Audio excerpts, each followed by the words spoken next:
两个电话很好。不是我从开车20分钟以前，他就一直打电话给我，我一边开车，然后。It's afternoon. Yes. Good afternoon. Our guest, special guest, we're introducing very shortly, and our very special guest, our good friends from the media, on behalf of our committee of the Federation of Chinese Canadians in Austin, and also our affiliated organizations, the Association for West Muslims of Canada and the Canadian Temple Congress, and also many other groups as well, too, from the Canadian Federation and Intercultural Friendship. It's a great honor and pleasure for me, as Dr. Canning, the chair of the FGCM and the organizing committee, to welcome all of you to come to a very special moment that many of us have been waiting for. How long been waiting for? Since last year. Yes. And we've been anxiously waiting for the opportunity since some of you and also other members of the community has addressed some concerns to us and that we cannot answer. And we certainly, the committee has struck to find out more and also to discuss among ourselves and also have some correspondences with the Canadian Heritage Department in the government and also with the Canadian Media Fund. And today, through the great hard work of many committee members, we have the moment that we've been waiting for, an opportunity for a dialogue. Today is a great session, so we can have opportunity to listen to some information that will be, and also opportunity to answer some questions. As most of us know, in the non-profit organizations and also in the ethnic media, it's very difficult to run your business in Canada, and at the same time you do want to make it very successful and also contribute to our multicultural community. And with this opportunity from the government, that was the CMF fund that was created many years ago by the Canadian government. They have the same mandate to help the broadcast, to help the different medias to be able to be successful, to encourage the participation in our Canadian mosaic in terms of through the media, but also helping disseminate information and also the learning that we can get from the community through you as well too. So this has been very successful in the mainstream, I would say. In the diverse community, well, most of you still feel short, and certainly we can acknowledge that. But I think sometimes maybe because of the information hasn't been promoted to all of us in the community. So through this interaction, I think this is a good beginning. So we can learn something more, and at the same time, how you can be an active participant in this special fund that's created by the Canadian government, even though CMF is independent, but it's through the Canadian government. That is also all your contribution and your community's contribution to your tax as well too. And certainly we are very honored today to have the experts that can answer that, okay, and also be able to guide us as well too. And we have with us, well, we have the Sandra Collins, who's the VP for CMF, with us here. Welcome. And we also have, well, I guess we should go with the ladies first. Now we have Jill, okay, and Jill Sampson, who is also the VP for Telefilm Canada, with us also here. Okay. Deputy Director, okay. Thank you. And of course, for our male part, it's divided into female and males in here, right? It's gender parity. Well, almost. Well, we have our good friend, the manager of the program policy, Rod Butler, here with us. Okay.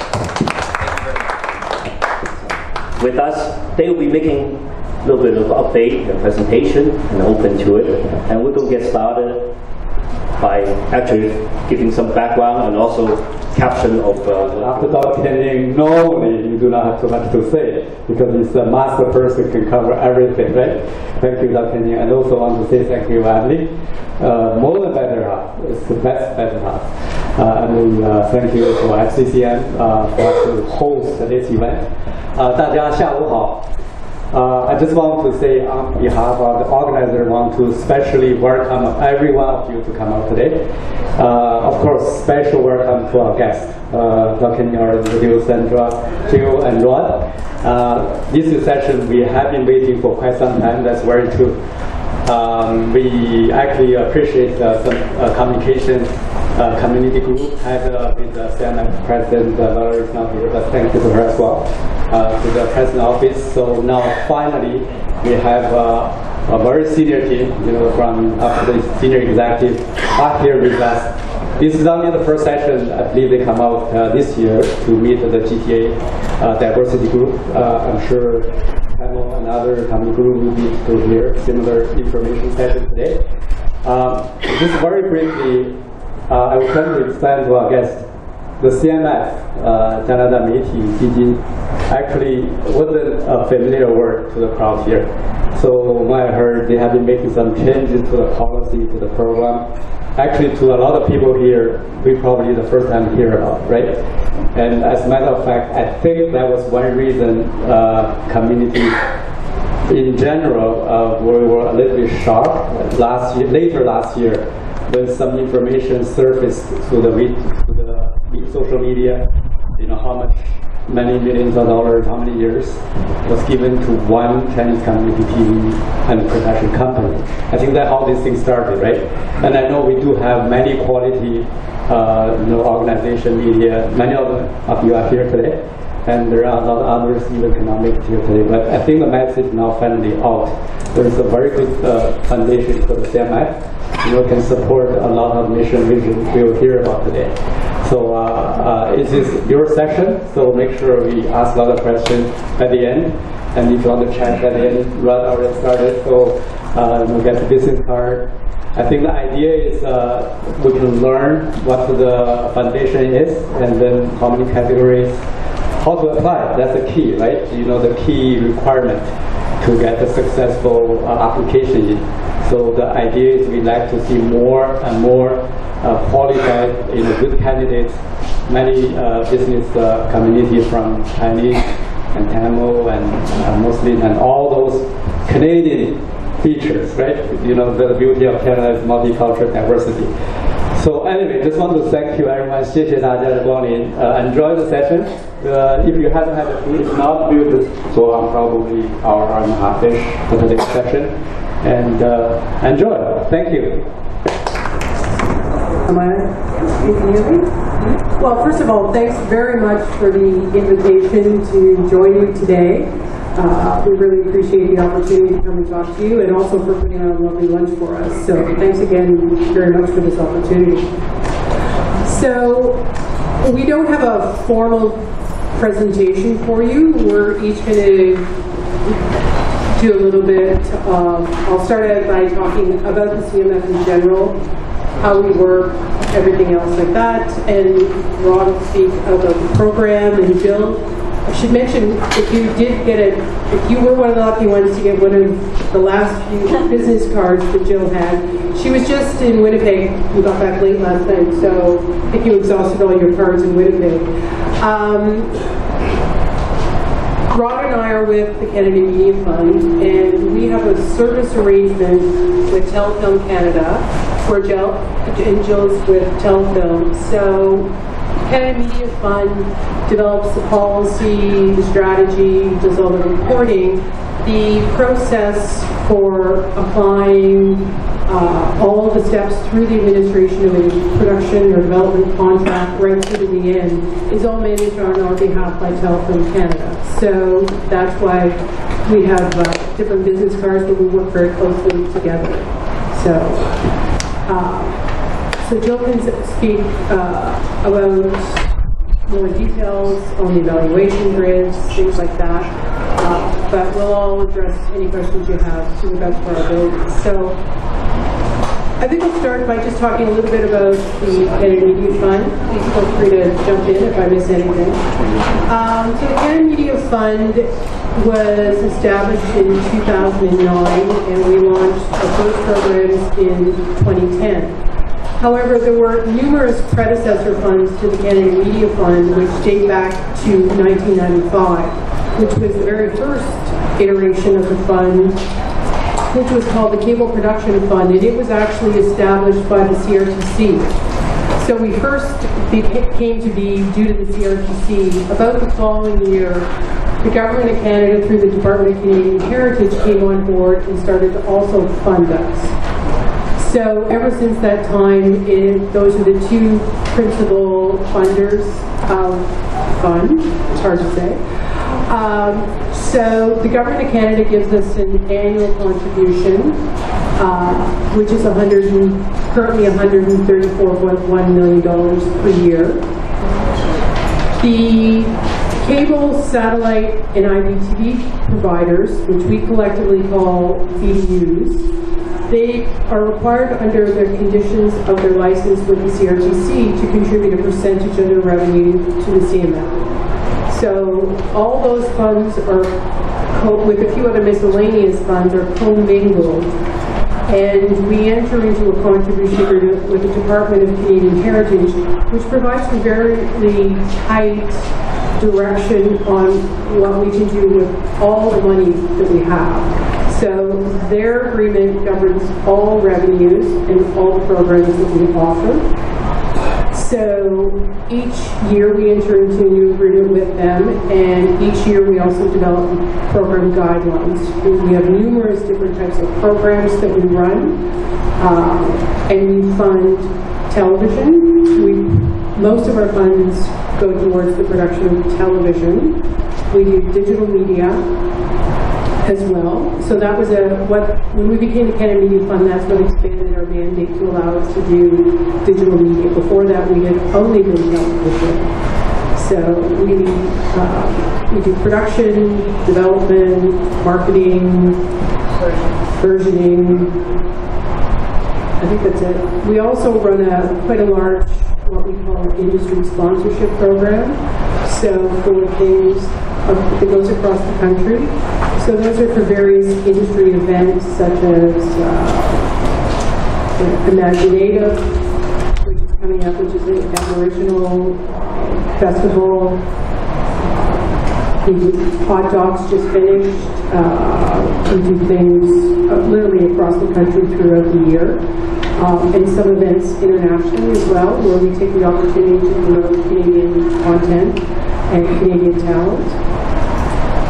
So that, in sort of broad strokes, are what we're about. So we are officially a not-for-profit organization. Telecom Canada is a Crown corporation, and they also have a feature fund program as well, in addition to assisting us with managing our program. So, as I mentioned, each year we develop a set of program guidelines, which are created after we do quite an extensive consultation each year. Sometimes we're going across the entire country, up to 22 cities. Sometimes it's a smaller scale. We sort of gauge some years whether, depending on the scale of changes we might be considering. We go through a consultation process. We have industry working groups, which delve into certain issues in much more detail.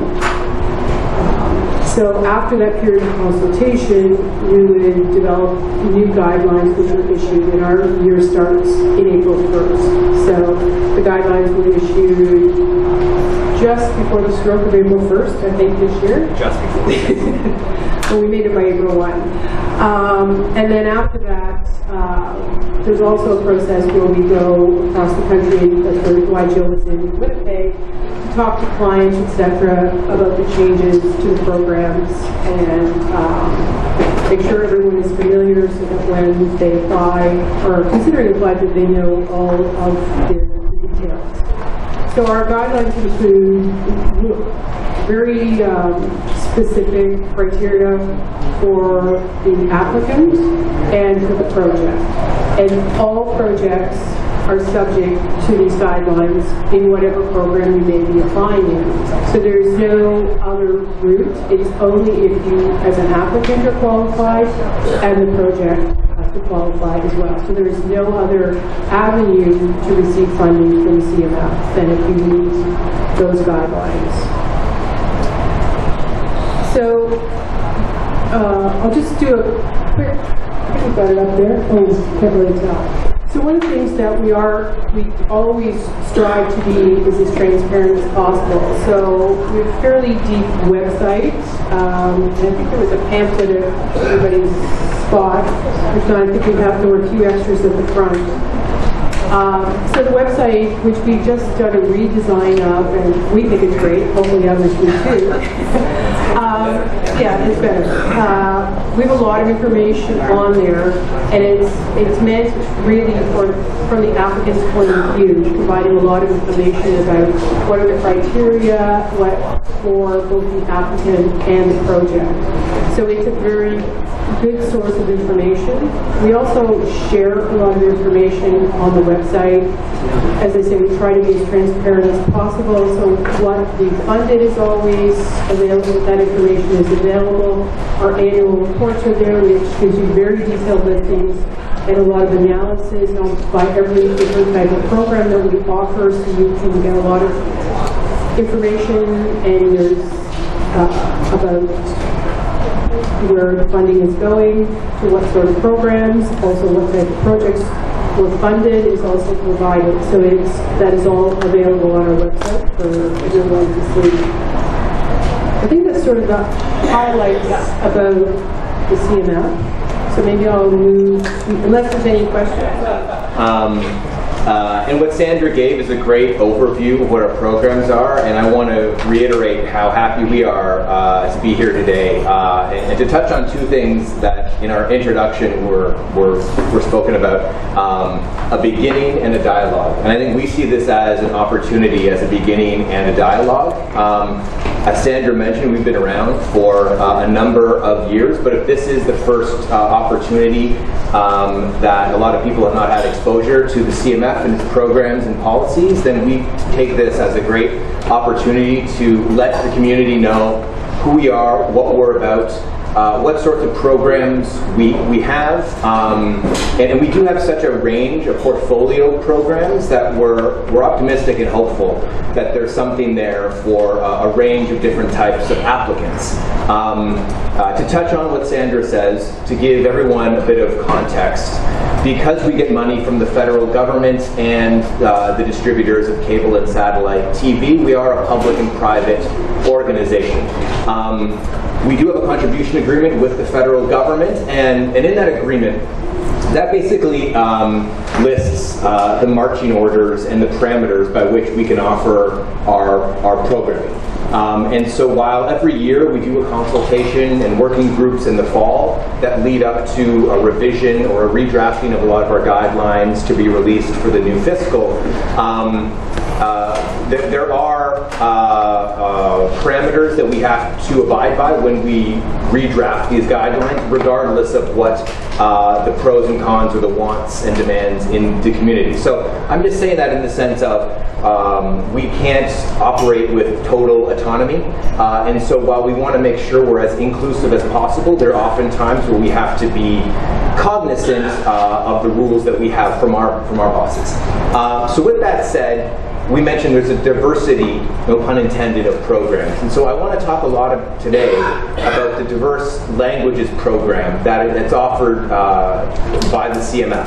And so, again, I think I'm going to start, what I often find is more successful at events like this, is if we start pretty basic. And if people are up to speed, we can layer on more information. But I'm going to start pretty basic just to make sure everyone's on the same page. And so to keep it as bare bones as possible, the CMF has two core streams, a convergent stream and an experimental stream. The experimental stream, deals a lot more with the digital media side of our funding, ebooks, apps, games. We introduced a web series program last year. But the diverse languages program exists in what we call the convergent stream. And the convergent stream means you have to make your project available on at least 2 platforms, and the caveat is one of which must be television. And so I think what we're going to get into today is with regards to access the DLP, because I think a lot of people, they like the context, they like the background, but ultimately people want to know how they can access this money. I think the access of the money, and Jill deals at our administrator and knows so much about this, and so she's going to probably pick the ball up where I leave it. But there's 2 stages. There's eligibility to the program in terms of just core non-negotiable qualifications the applicant and the project must have. And once you're an eligible applicant with an eligible project, in the diverse languages program, along with others that we offer, but in DLP especially, it's a selective program. So even though you're eligible for the program, your project then has to, and we have a portion of it on the screen, but I encourage you all to go to our website, and this is basically an excerpt from our guidelines, where there's an evaluation grid where you are actually ranked. The CMF is highly competitive. We go out in the community and speak at a lot of these panels and events, and everyone wants to know the secret. What's the magic bullet? How can I get money? I want money. How can I get money? And my best advice that I always give is say, we want to be partners with the community. We want a collaboration. We want to make sure we're choosing the best projects, the best that Canada has to offer, from the best applicants and as representative of Canada as possible. We want to bring everyone under the tent and make sure that we're choosing the best of the best. With that said, we want applicants that have read our guidelines, that have questions about our guidelines, that have done their research, have done their homework, and hopefully we can partner with them and help them along their path to potentially get funding for great projects. So that's my spiel. Read the guidelines, ask a lot of questions, and all, as Sandra said, are available on our website. Our website did recently get a revamp, so we're hopeful, knock on wood, that it's more intuitive, that you can navigate it a bit easier than in years past. So I touched on it a minute ago. Eligibility and selection. Those are the gatekeepers that you need to pass in order to hopefully obtain CMF funds. So I'll talk about eligibility first. And again, all of this information, I'm giving you an overview here. What I'm always loath is where I give a soundbite or a snippet and people hold on to just that, and they inevitably don't read our guidelines. And there's more information in our guidelines. It's a bit more fulsome, more detailed. So what I'm giving you is an overview based on the particular project and program you apply for.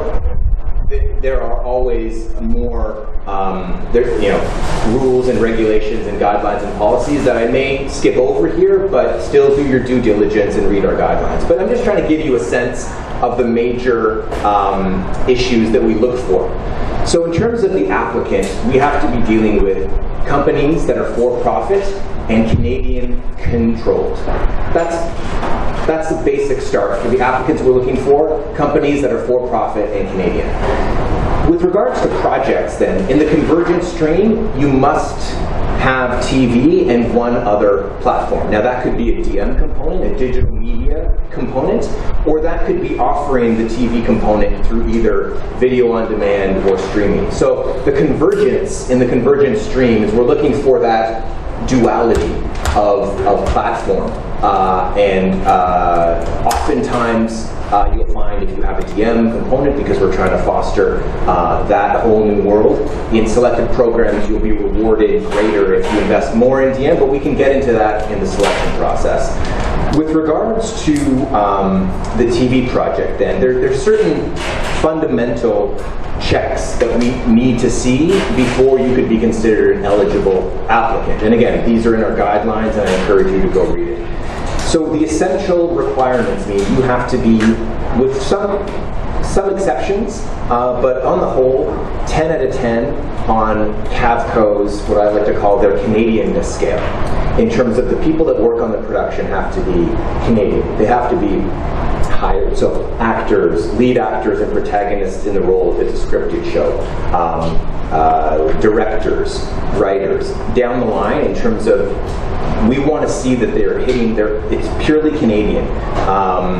So that's the first point. In terms of the underlying rights, they also have to be Canadian. So if you're making a project based on something that may be, you're going to be doing a show about Harry Potter, and Harry Potter, the underlying rights are not Canadian, that may be a stumbling block. Shot and set in Canada. So again, we're a national Canadian fund. We want to make sure that certain check marks are being adhered to.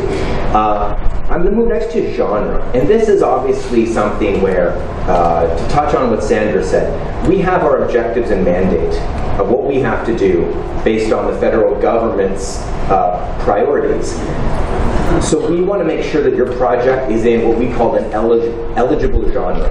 The eligible genre of programs are 4: drama, documentary, children's and youth, and what we call VAPA, variety and performing arts.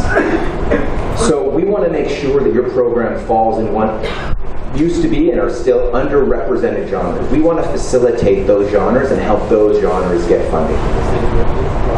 Drama, I'll repeat, drama, documentary, children and youth, so kids programming, and we call VAPA, variety and performing arts. And so that's, again, you must be in one of those genres to obtain CMF funding in the convergence stream. There's obviously in our guidelines miscellaneous requirements that you have to meet in terms of it has to be a new production, it has to conform with the Canadian Association of Broadcasters. So there's a range of little small things you obviously need. Miscellaneous, you have to check all those boxes.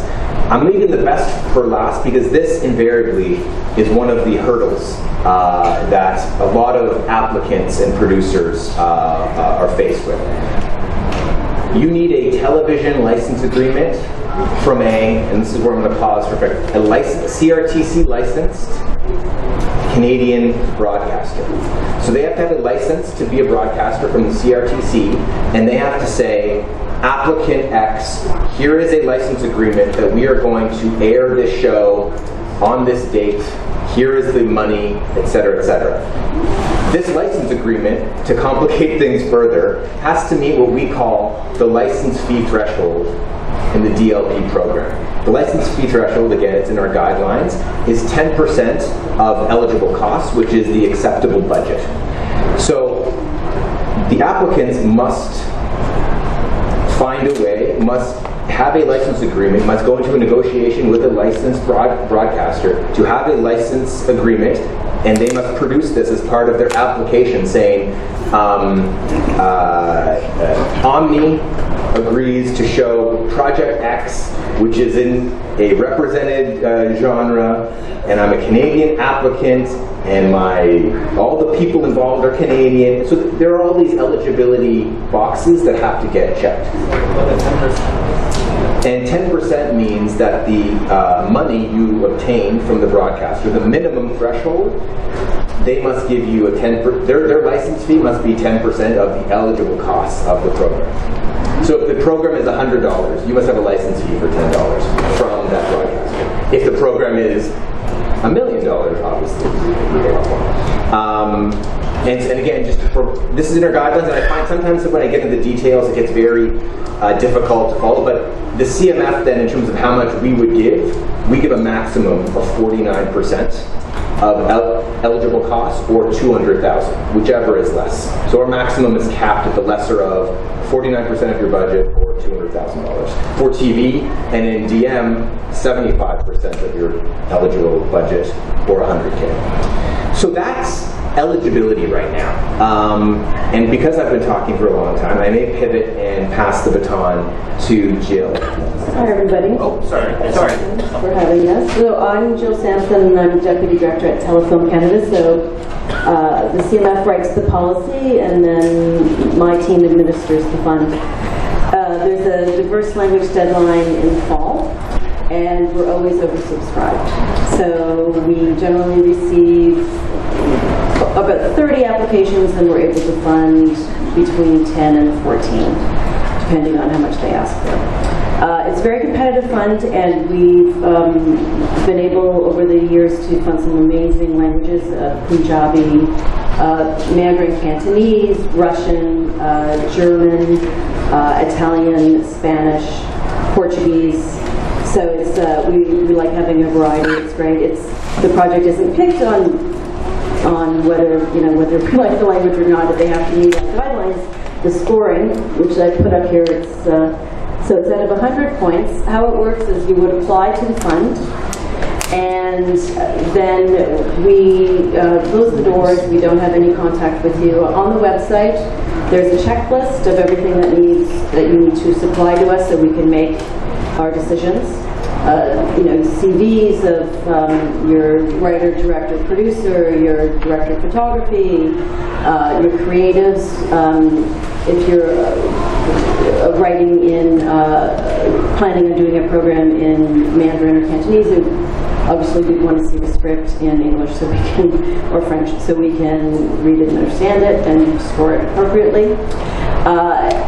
So the doors would close, and then we have two groups of people. We have business analysts who look at your business affairs and make sure that you're meeting the threshold that Rob was talking about. Make sure that your budget looks reasonable. I always get asked the question, if I put in a lower budget, does that mean I'll get funding?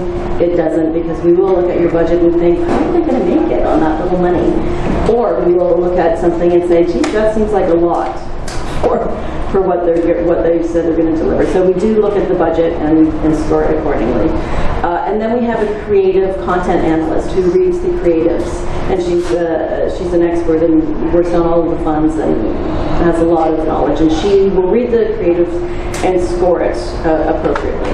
So it's all based on 100, so the market interest out of 20. So the broadcaster commitment is 10 points, so that would be, minimum you'd have to get the 10% from the broadcaster for your budget. So if it was $100,000, they have to give you 10% of that. If they gave you more, if they gave you 15, 20, 25% of that, we would consider that market interest, and the broadcaster is really interested in your project because they're giving you more money, so we would score it a little higher. Then there's the audience potential. We want to know that it speaks to a Canadian audience, whatever language it is. It will target all Canadians and have interest to other Canadians. Then there's your team, so that's your writer, director, producer, your DP. We also have a sheet that you can fill out if you've won awards. That will garner you more points. And new this year, we have introduced for all the selected funds, we have parity. So if you have a female writer, director, and producer, you're able to access 3 points, which is great. That's all selected funds.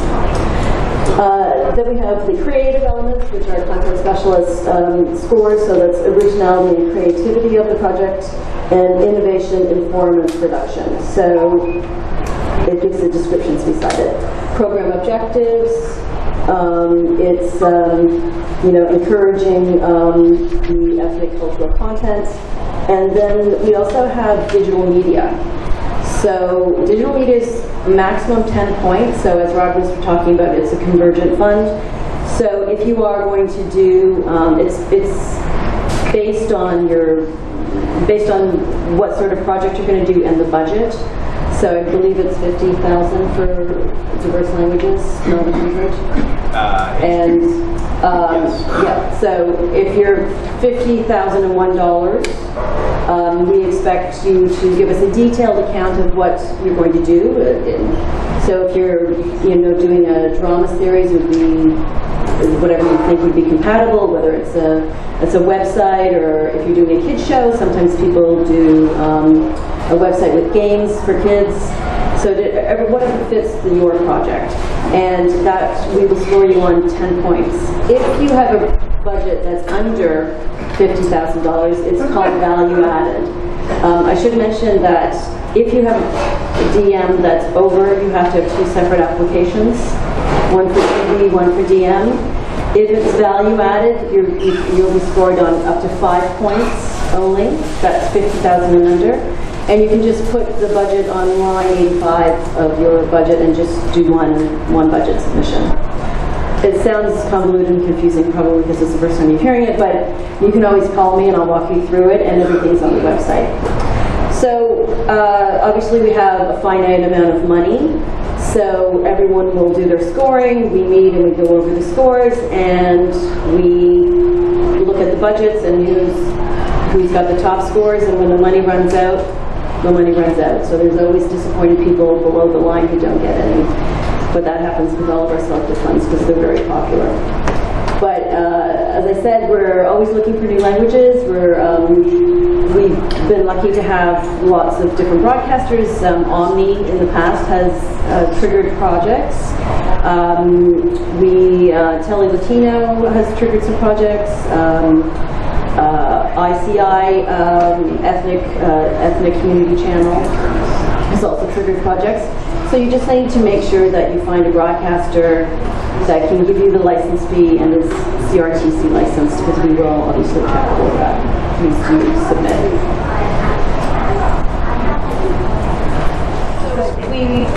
If you're approved, we'll send you an email and let you know. Someone will contact you. And can you hear me? Sorry. If you're approved, we will send you an email letting you know that you're approved, or if you didn't make it. And someone will contact you and ask for some more documents that we would require after the selective process is finished. And then we would enter into an agreement with you. And there is a drawdown schedule. So it's not 100% upfront. I believe it's 85/15. 85/15, and so there's a when you first go into after the contract's signed, we would send you a check. Then we would expect to see the rough cut before you deliver it to the broadcaster. We would expect you to send it to us so we make sure that it's okay and it still conforms to the guidelines. And there's a 0% drawdown. That's just part of doing business. We want to see it. And then at the very end, once it's delivered to the broadcaster and you've done your audit and followed all the final cost procedures, then we would release your final payment. So how many are Total? total and diverse language? But do you mean how many do we fund every year? Yeah. Between 10 and 14, if we can. Yeah. In diverse language. In diverse language. We signed, last year, I think we signed 2,000 contracts. So we have lots of different other programs, but for diverse language, there's one deadline a year, and I think it's between, sometimes it's 10, sometimes it's 12, sometimes it's 14, depends on how much the budget ask is. So you mean for the diverse language 10 to 12 projects you are funding? Yeah. For last year? Yes. So average how much money? Oh, how much is in the program budget? Yeah. So how much for the one production? Oh, how much is the budget for The number in front of me, but they have participated in a number of different programs at the Canada Media Fund, not just the diverse language program. So the dollar limits that Jill and Rod were referring to are specific to the diverse language program. They participated in something called the Convergent Digital Media Incentive, which is up to $500,000 per project.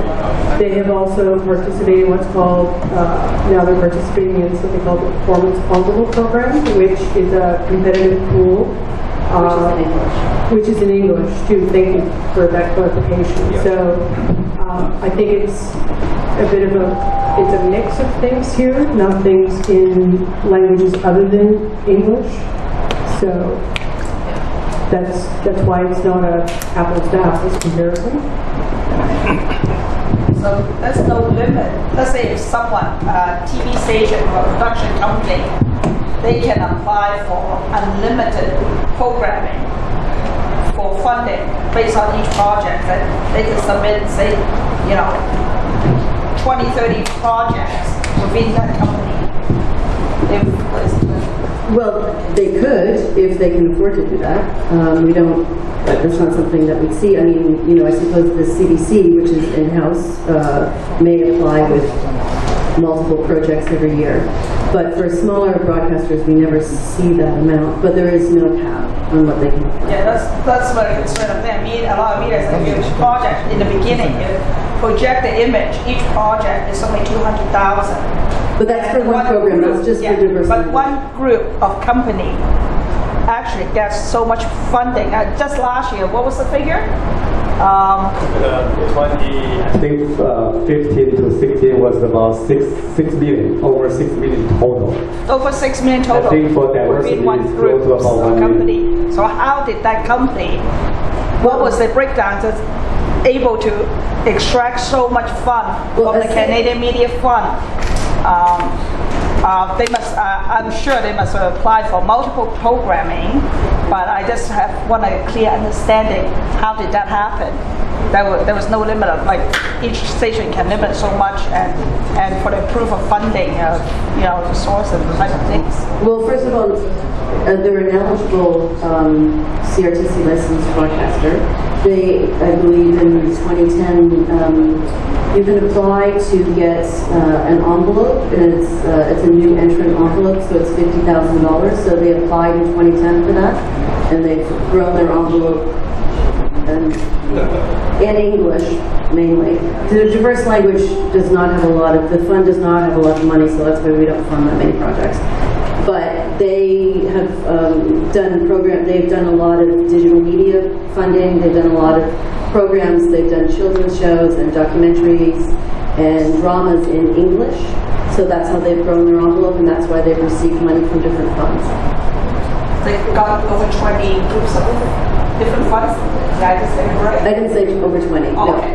No. So they've accessed different funds. It depends. So it's PEP, they've accessed CDMI. So PEP is our conversion. If it's 6 million over, they got to be multiple, right? Like how many did they apply? Out of that 6 million, do you have a ballpark figure on your records? I didn't bring anything. I don't have that figure. Over several years, at least 3 years, over 50%. Right? So are you aware of that?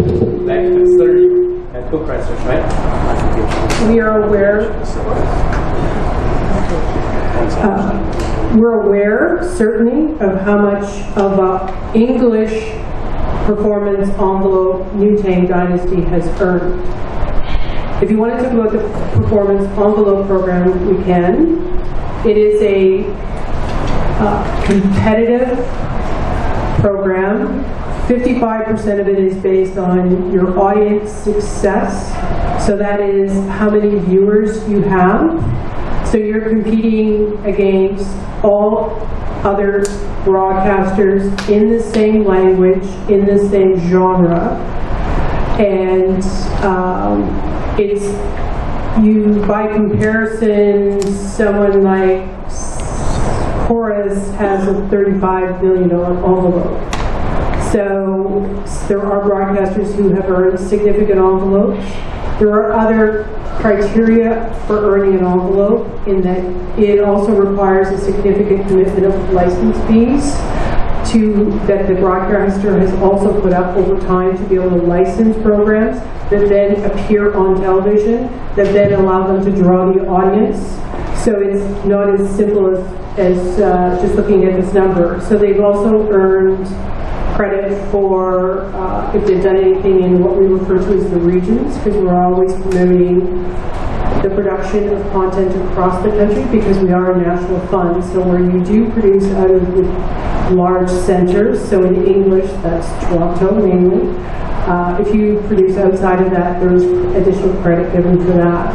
If you license digital media to go along with your television program and the performance envelope program, there's also credit for that. So it's a very competitive pool of money, and there is objective criteria to determine their share in relationship to all other broadcasters. So that's what this is. This is not the diverse languages program. This is an English program only.